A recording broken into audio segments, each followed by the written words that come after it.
Please introduce the Halls of Excellence inductee, RJRundt. Ron was born in Miami Beach, Florida in 1941, but grew up in Bellevue after his parents, Florence and Hester, both Bellevue natives, moved back to Bellevue during the war years. While attending Bellevue High School, Rundt was active in intramural volleyball, choir, student council, Boy Scouts, Explorer Scouts, basketball, and class play. He was the Thespians president, High Y president, and participated in Operation Youth and Youth in Government. He held the high school speed record for one length of the swimming pool. Outside of school, he won the JC's teen driving rodeo 2 years running. His favorite classes were math, chemistry, and physics, and he knew he wanted to study chemistry or chemical engineering in college. In his 4th year of college at Ohio State, he discovered petroleum engineering. He said he specifically chose a career path that would offer him and his wife, Toni, his high school sweetheart, opportunities to live and work internationally, and his career did not disappoint.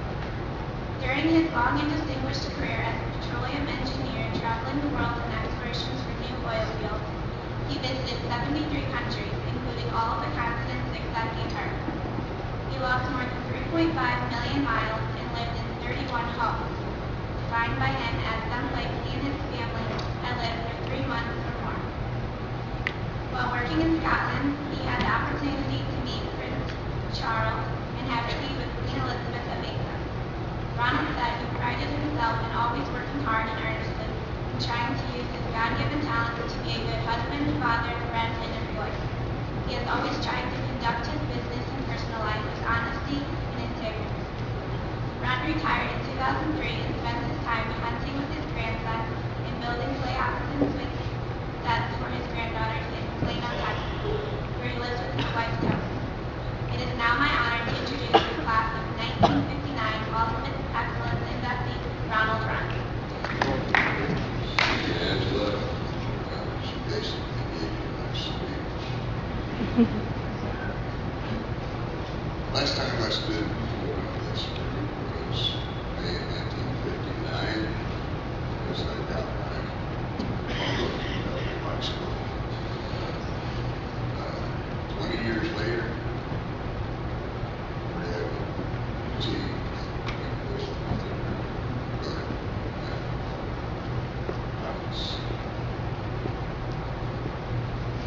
How do you get there?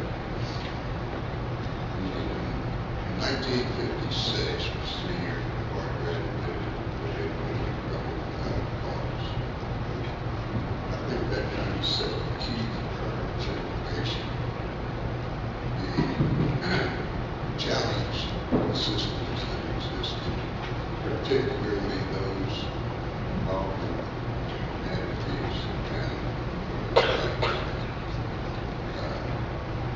the logical extension of that is that a few years later,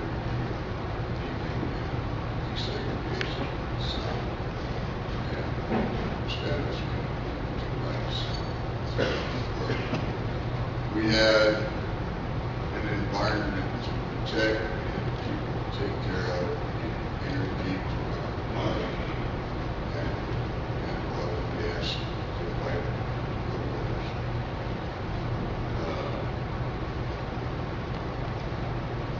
But we were set up in this generation to improve the world. So I went to Penn College for a while, and then I graduated finally from Ohio State in 1965 with a degree in chemical engineering. Which time I discovered I didn't like chemical engineering much because they were these nasty places. The smell, the air was corrosive, and I had a minor course that I had taken at Ohio State in petroleum engineering. So that following summer, summer job in Houston, Texas, and I decided I wanted to go to university. My wife studied in Germany for 1 semester. Her dad was a junior year. And when she came back, she said, well, there's a whole world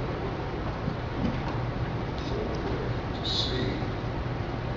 And I had had a job where fellow I was working with had a brother who worked for Rio Petroleum in Venezuela. He was on a 3-year contract, take his wife and family with him, and go back and have a friend in Venezuela, and stay for 3 years, get 3 years, and get 90 days off. He was paid $25,000 a year, which was ridiculous. And he has to find about 3 times. So, it sounds like, looks like a challenge. That's something I'd like to do. And so with Tony's experience, traveling in Europe, and this idea that working in the oil industry might get us down the road a bit better, we pursued that sort of career. And I worked with 4 different companies basically throughout my career. When I started interviewing, I interviewed companies to find out how we did. Within 3 years of starting the training in Lafayette, Louisiana, New Orleans, Chicago, I was transferred with my family to Trinidad, West Indies. From there, we went to London, England, where I was all the African engineer and the operations. Primarily West Africa and that. After that, we went to Norway. And this is lock, stock, and barrel. Everything we owned, except our car. And we went to Norway and worked there for a while in the North Sea. After that, I ended up working for a oil company in Sunlight, long way from anywhere, and really got down to that program. So how did I get there? I knew what I wanted. I picked a job that I truly, honestly enjoyed. Every day I went to work, I was excited to go to work because it was something that I enjoyed doing. And I could have an impact on the environment. Working in the oil industry, I wasn't too good proud of the oil industry. I worked in 1965.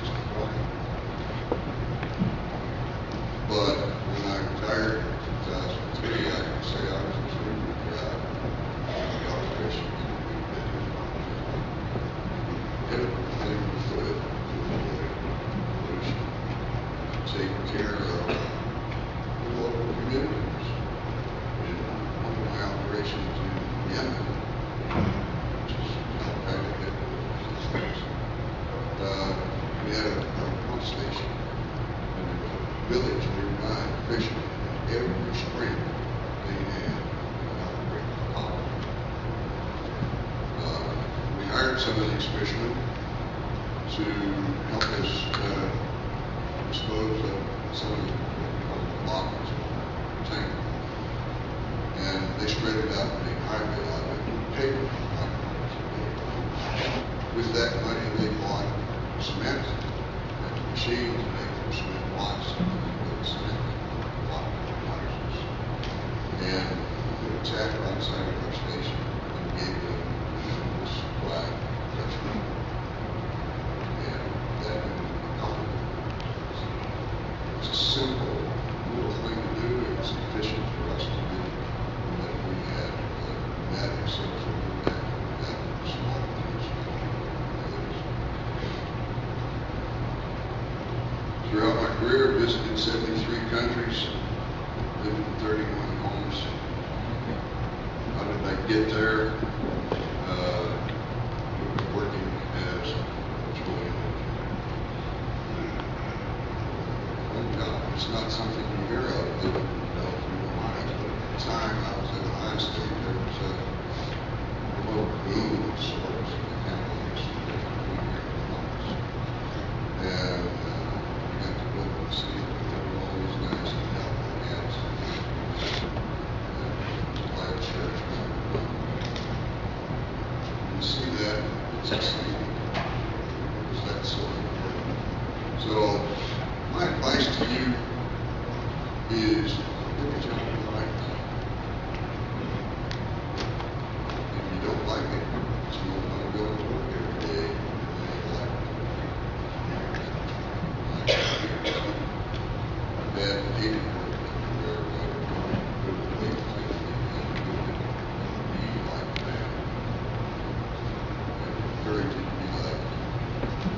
today.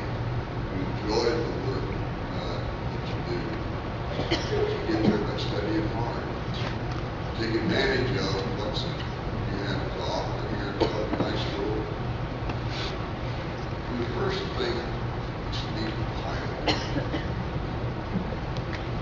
So realize how important it is to speak good, understandable English. When I first went to Texas, they couldn't understand it.